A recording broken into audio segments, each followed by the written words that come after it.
Hello guys, Patrick here, Exploitative Poker. Going to be doing a long video today, bit of a disclaimer. Going to be starting some 2&L content. We're going to be doing a mix between GG and stars. So based off of the previous video, we got a lot of traction and a lot of good comments and good feedback from everybody regarding the lower micro stakes and low stakes content and how to use a lot of exploitative strategies rather than just focusing on sort of theoretical or GTO study. And I just thought, you know what, I'm not going to do some big challenge, right? I'm not going to say I'm going to do this and do that, but I just thought I would focus on see if I can play a bit more and maybe try and build a mini bankroll or put a bit mini bankroll forward and see if we can grind that up at the micro and the low stakes, starting at 2&L and moving forward. So I'm going to be doing a couple of videos starting at 2&L again.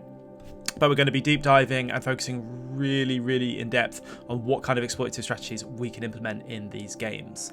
So without a doubt, let's get cracking. Again, just very quickly, thank you and a massive shout out to everyone so far who has subscribed, who has been liking the videos, who have been commenting, all the good feedback, just absolutely fantastic. I just wanted to say thank you so much to everybody.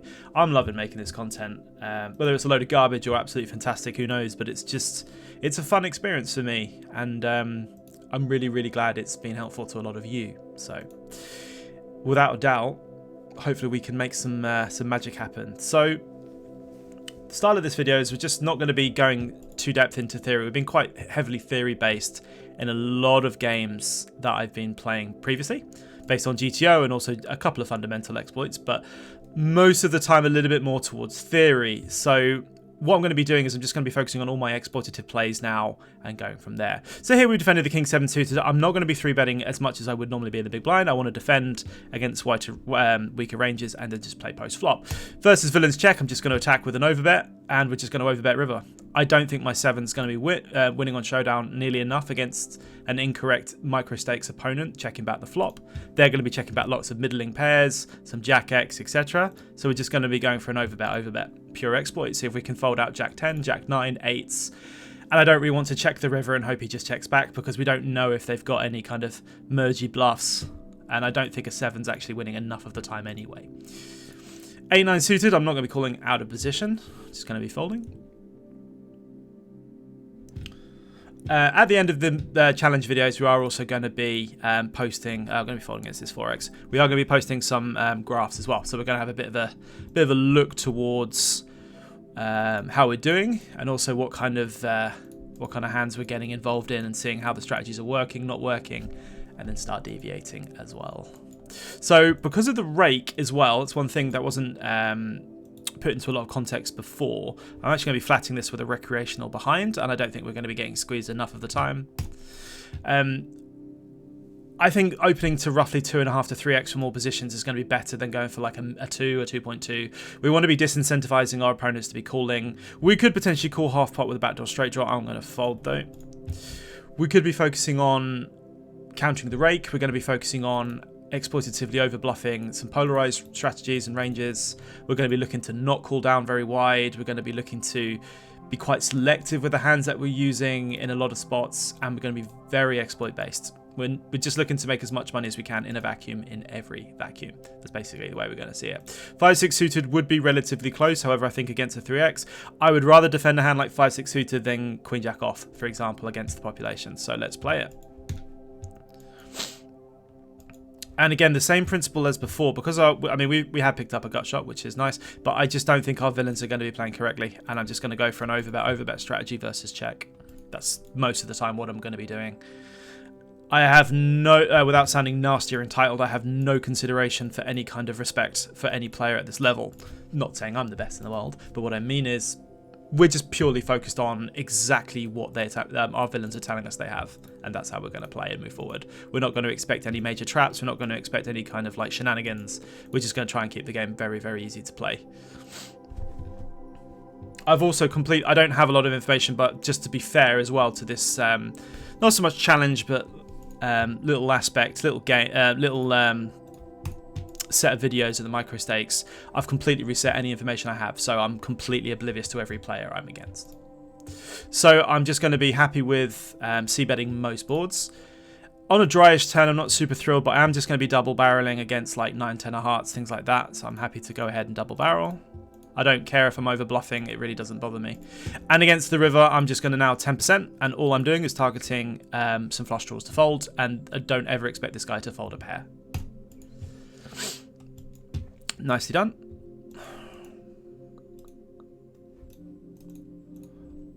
I'm not going to be looking to triple at these stakes. I think a really, really small river bet would be better than a large one, because we're basically he's going to have a lot of pocket pairs that probably aren't going to fold the river. So, and I don't want to risk a massive play when a 10% can get it done against some flush draws.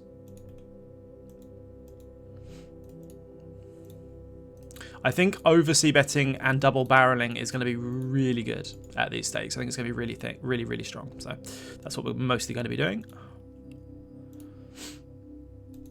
Again, just going to be c-betting. We're expecting our villains to be folding more than they're supposed to. They're not going to be floating as wide as they're supposed to. They're not going to be aggressive as much as they're meant to be. So we're just going to make life easy by doing a lot of betting, basically.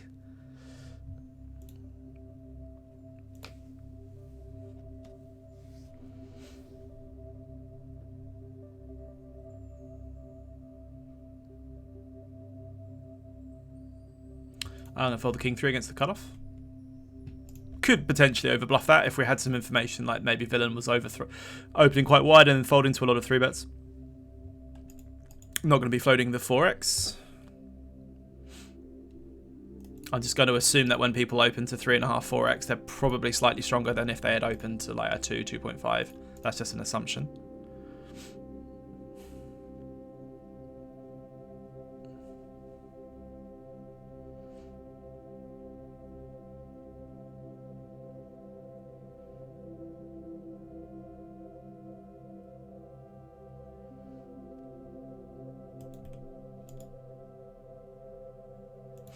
Ace-5, I don't think we can be opening. Neither the ace-6. Still going to be relatively tight under the gun.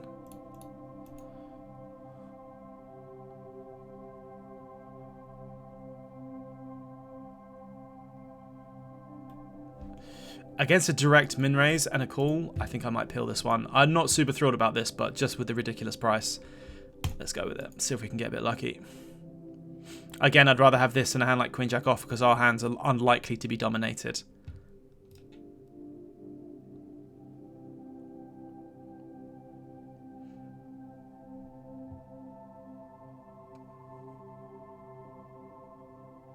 Mostly going to be checking down.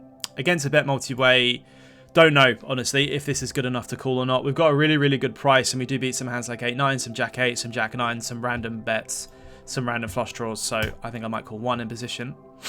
Bearing in mind the Jack is going to be scary to him if he's got a hand like a 7 or a 5. So his betting ranges are going to contain bluffs, they're going to contain a 10, they're going to contain hands like Jack-9, Jack-8, etc. I'm not going to turn my hand into a bluff here. I'm just going to assume, for better or for worse, that a large bet is just going to be a good hand most of the time. So I'm just going to fold. Tend to find that villains, when they start podding, especially rivers, just don't have enough bluffs and are very value heavy. If he's got a bluff, well done. I'm not going to call down with a 5, and I don't like the idea of turning it into a bluff in that position. If anything, it would just be a call or a fold.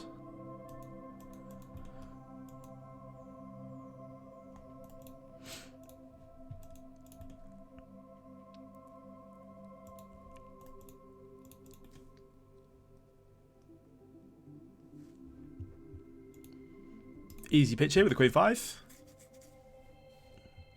As is the 8-6.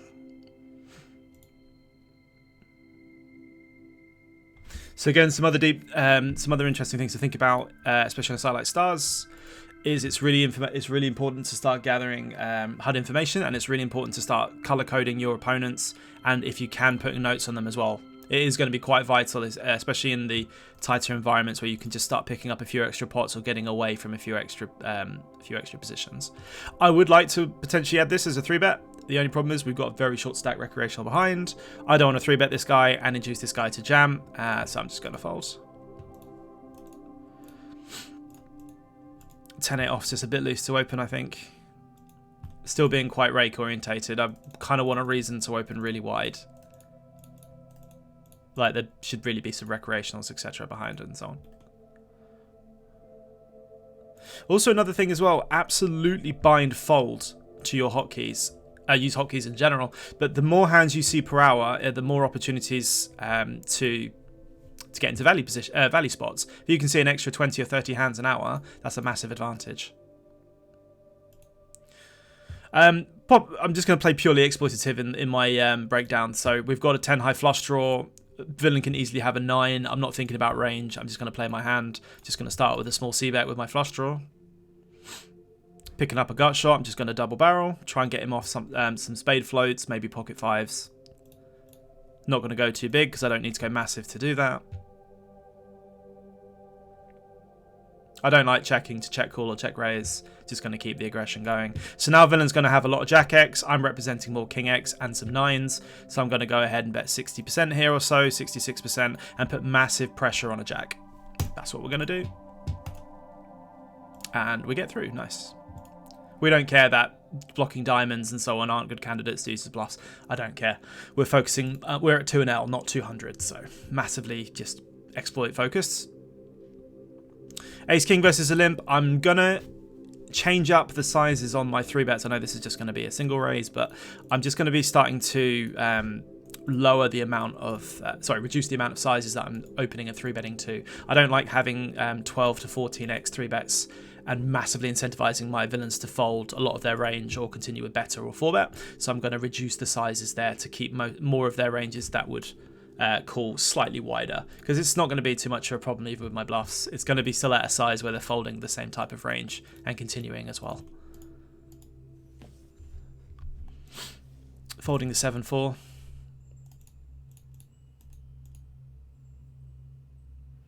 Uh, 4x, that sounds like a big size. I'm probably going to fold.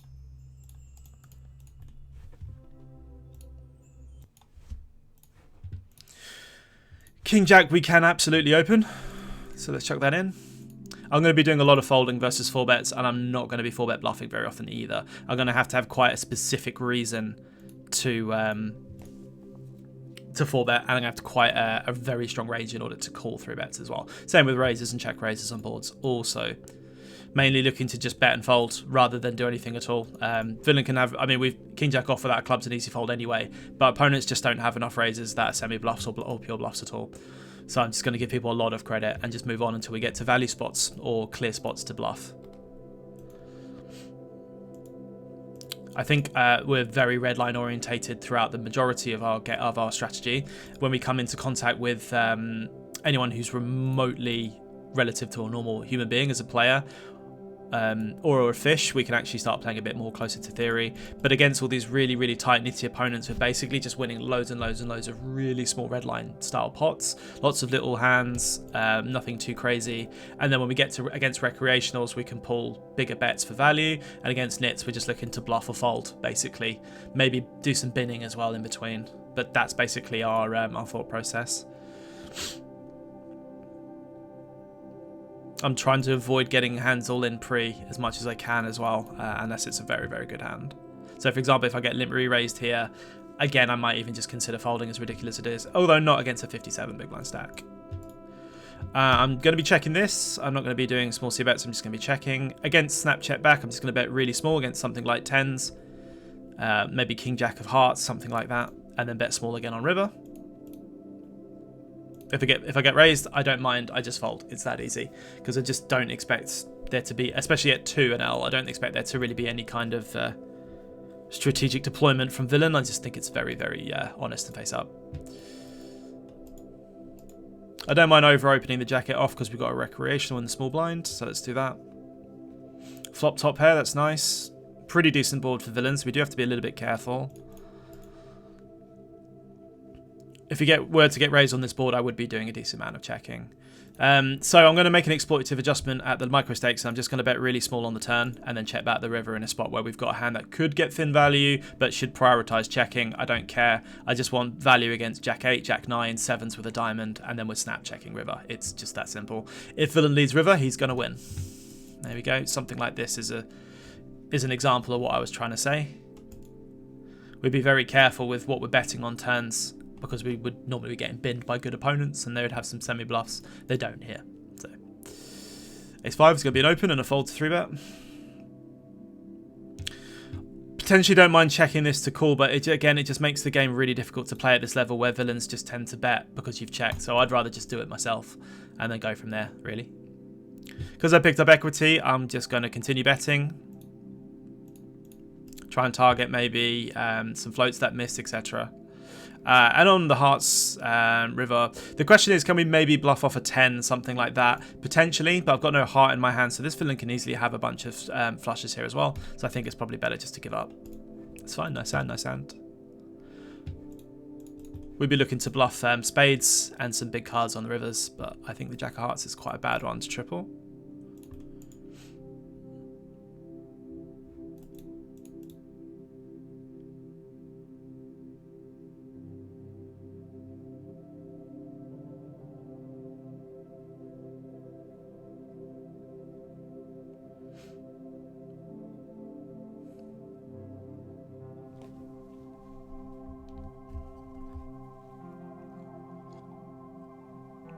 $5x, that gentleman's going to win the money.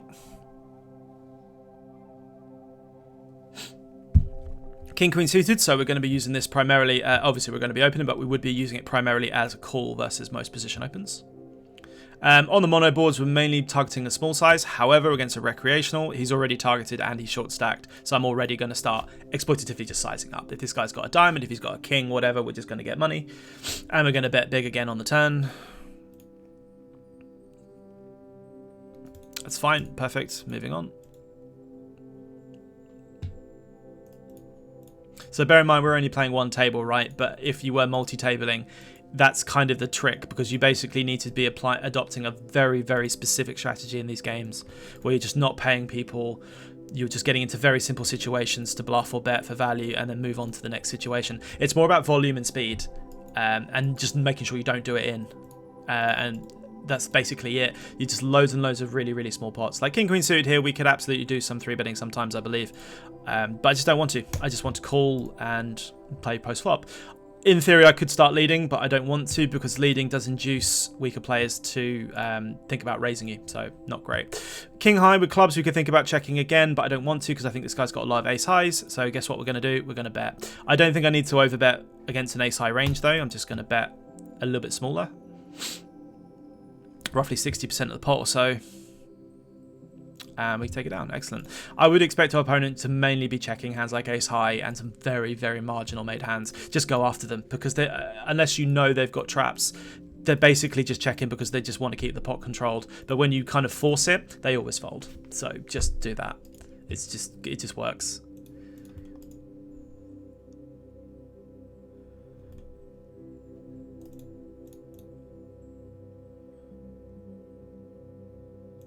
For example, yeah, maybe you could have taken a note to say the guy checks and snap checks perceived ace high, for example, on low boards. Something like that. It's not super relevant, but at least it's something to think about, and maybe as a note. Jack deuce is going to be an easy fold if this gentleman opens. Don't like the 3.5x size against 117. I think it's a bit big. But whatever, who cares? Ace 8, I've got no one tagged as a recreational already previously. I'm just going to pitch the ace 8. I think I want more closer to ace 9, ace 10, or a suited ace. Opening the ace 7, and we're just going to be holding to 3-bet most of the time. It's just what we're going to be doing. In theory, you would call a very small amount, depending on the position some of the time, and you would also incorporate some 4-bets potentially, but not going to be playing that strategy. Villains' 3-bet ranges are just so tight and value orientated that these are dust to call, especially when you're opening in the early and mid positions. You just have to be in a bit more of a tiptoe style mentality, unfortunately. It's very boring, but it's just how it is. Jack 2 shouldn't really be an open, but we could think about over-opening it at micro stakes because people are going to be over-folding and under-attacking. So let's try and abuse that. Flop bottom pair, I don't mind checking or betting. I think I'm just going to go ahead and bet. Versus lead, I'm going to automatically go into attack mode. I don't want to call and just call down against like a king or a flush draw. I want to turn my hand into a bluff immediately. So we're going to do that. Villain could potentially have a spade combo or something, but I don't care. I'm going to go into full offense. We've managed to hit a miracle deuce, so in case our villain does have a king, he's going to call down. He's not really supposed to do much donking on king 4 deuce, so I think he's just got a decent hand or a flush draw. So let's target that for value. Yes, we have got quite lucky with the deuce, but, you know, it is what it is. And we're just going to be shoving against the king. We've missed our spades, unlucky us. Nope.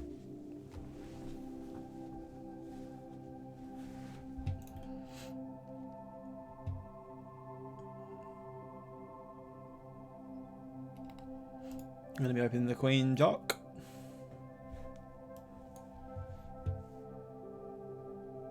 See if I can change my green screen property here. It's a bit weird, isn't it? Let's have a protected check one time. And let's check again.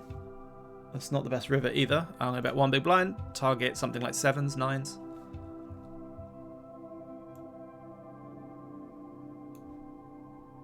There we go. It's a little bit better. Folding the Jack-7. And I'm going to make sure I'm marking up my villains. Again, every time you can mark someone as a recreational, really good, because they're the guys you're going to be targeting mainly for value, so you can already immediately identify them and go, ah, excellent, there you are. When we get a value spot, you're the person I'm targeting, and so on and so on. Ace Queen suited, really, really nice hand.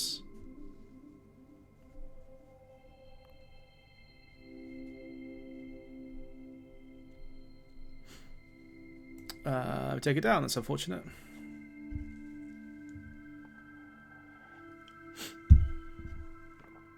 Two through suited. I'm not going to be defending this one on the button. I'm not that aggressive, I'm afraid.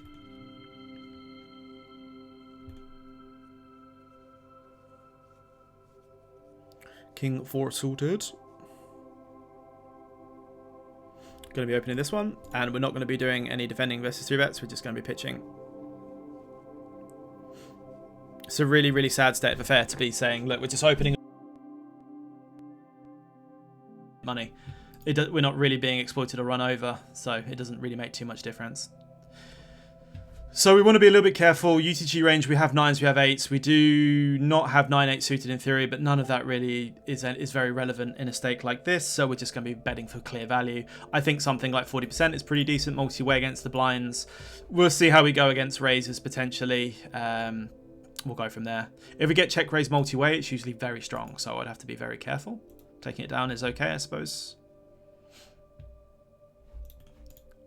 Again, try not to focus so much on range. Try not to focus so much on what your range is supposed to be doing, what kind of bet size you're supposed to be choosing. Just take a very, very easy approach. Queen 7 suited, I'm going to pitch, because in a high rake environment, I'm not super thrilled. The queen is going to be death dominated against the UTG. We could potentially defend if we were heads up, but we're not. So I don't want to be stuck in the middle with a kind of trashy stuck hand.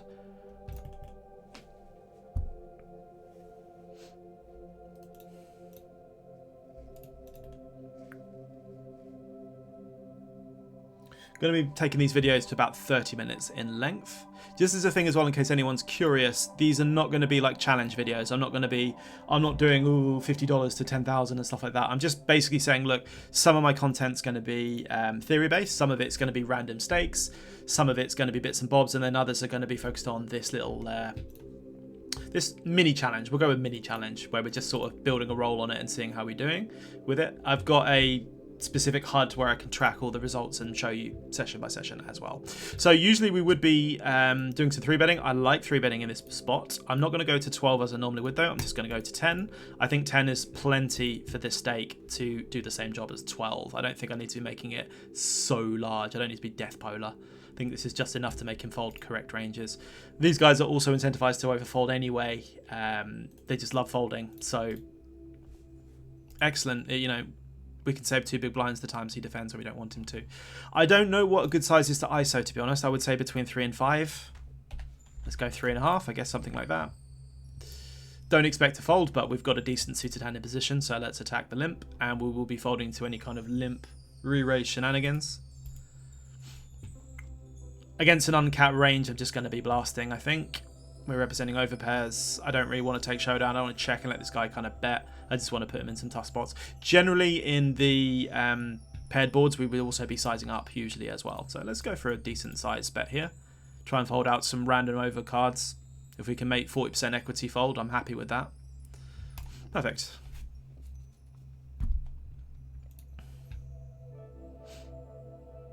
We'll be opening the queen 10 if it folds to us, and we're also incentivized to attack because we've got a couple of recreationals in the blinds. Even better. Let's go for that money.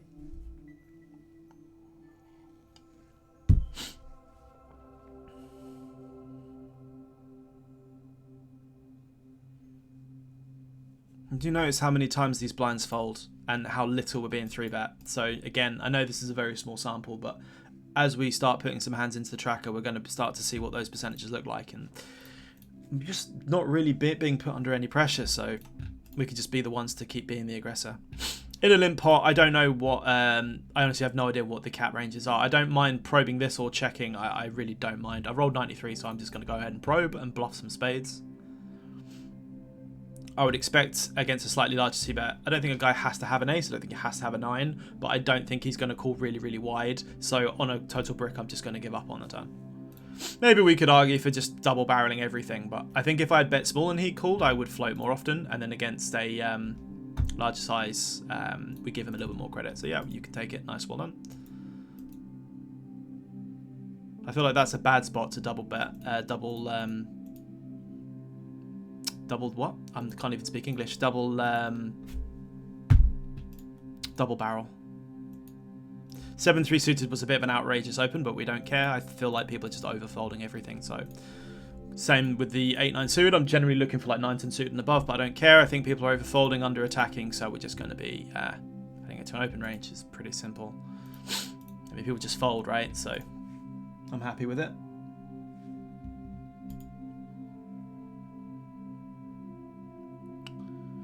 Following the 8-9 versus the limp. Again, in general, one thing with the double barreling and the c-bet sizes, if you're choosing small c-bet sizes and you're looking to barrel quite often, you should kind of follow it up more often. If you c-bet for a slightly larger size and get called, especially on dry boards, then be cautious about how often you're barreling. Is just a suggestion.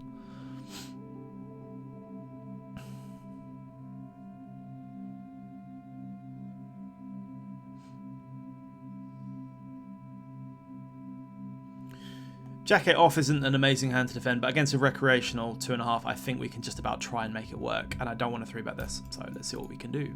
Flop an open ender. Again, this would be an amazing board to consider leading in strategy, but I'm not going to do that. I don't want to induce this guy to do anything too crazy. I think I'm going to start with a check. He does check back, which is nice. I've turned top pair, and it does put diamonds in. I don't think, again, this guy I don't think this guy checks back. Hands that hit this jack, except it's like ace jack, king jack maybe, so I think we're good. I'm going to go ahead with a small bet. Try and target like ace 10 with a diamond, like something like 5-6 of spades, something like that. I don't want to check here as theory based and protect myself. I don't care about that. I just want to bet for value for a small size. That's what I want to do. So loads and loads and loads and loads of really, really small pots. That's the kind of general idea of micro stakes. You're not going to stack people unless you fridge them or they fridge you.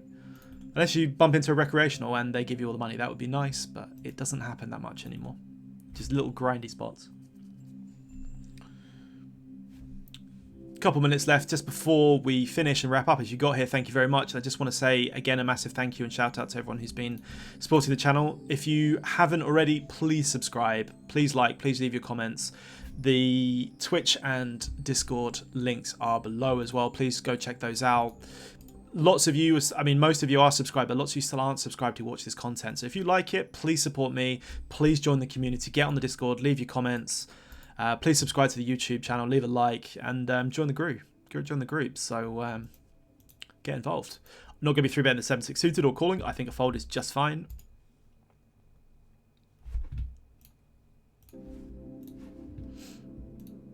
This is an interesting one. I think don't know whether to isolate this one. I think this might be a little bit weak to isolate, so I'm going to fold. I think maybe something like queen 5, queen 6 and above, and maybe a little bit better, considering we're in the cutoff. Maybe the button, I would do it pure. So because I've got no information yet as well, my HUDs are all completely clear. I'm not going to know exactly who might be folding to 3-bets, who's quite tight, and so on. So I'm being a little bit more tiptoeing, a bit more conservative. If we do start picking up a little bit more information, we are going to be starting to consider making some more plays and some more exploit style shenanigans. 8-5 here, we've got nothing with no backdoors. Well, we have some backdoor straight draws, but I think I would like at least one heart in the middle to maybe check raise sometimes. 3 deuce offsuit is going to be a fold. Pocket tens. And this is going to be our last hand because that's the 30-minute mark.